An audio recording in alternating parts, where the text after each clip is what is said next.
From the entertainment capital of the world, NNN Sports is on hand, covering the entertainment that Wildcats and Utes fans have been waiting for almost a month.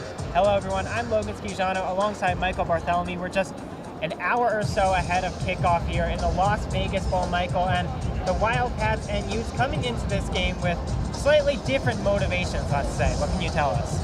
Yeah, well, this is a Northwestern squad that is an underdog through and through, picked by most to be at the bottom of the Big Ten Conference, yet here they are going bowling. They have a head coach that no one really knew about coming into this year, David Braun. He's now the Big Ten Coach of the Year. And you have a lot of guys who have performed for this Northwestern squad that were really under-recruited. You know, they feel like they've got that chip on their shoulder, and you can sense that all week long. Meanwhile, for Utah, it's a squad that was picked to be another favorite to make it to the Rose Bowl potentially after back-to-back appearances. So for them to end up in the Las Vegas Bowl, you never know if maybe the, expectations didn't meet reality. You don't know about the motivations. And speaking of that, Utah's had one of the best defenses in the Pac-12 all year, but they're without a number of players, including their two safeties, Sione Vaki, that two-way threat. How is that going to change the way Northwestern goes about things today?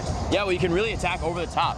You're without all Pac-12 first team in Sione Vaki, second team safety in Cole Bishop, and a first team defensive lineman in Jonah Ellis. So Ben Bryant's gonna have a little more time to sit in the pocket and let his receivers, speedy receivers like Cam Johnson and AJ Henning, get open over the top, and you can attack that Utah secondary. Yeah, Ben Bryant in his last game. How about the rush attack? That's what Utah likes to do on offense. How will both teams try to get in the end zone here today? Yeah, well, that's one way to put it. Northwestern had the worst rush defense in the Big Ten. It's something they've struggled with for years now.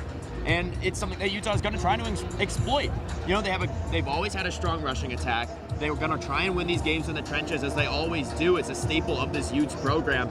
So they're going to really try and pound this game, make it ugly potentially, and see if Northwestern can hang in a really physical match. For Northwestern, you have to counter that with a little explosiveness. Yeah, and a big bonus for the Utes. They're getting Micah Bernard back likely today. The running back has barely played all season after going out with an injury in game one. Should be a big bonus for them if he is able to play. So we'll have updates throughout the game here for NNN Sports. Northwestern and Utah going at it in the Las Vegas Bowl.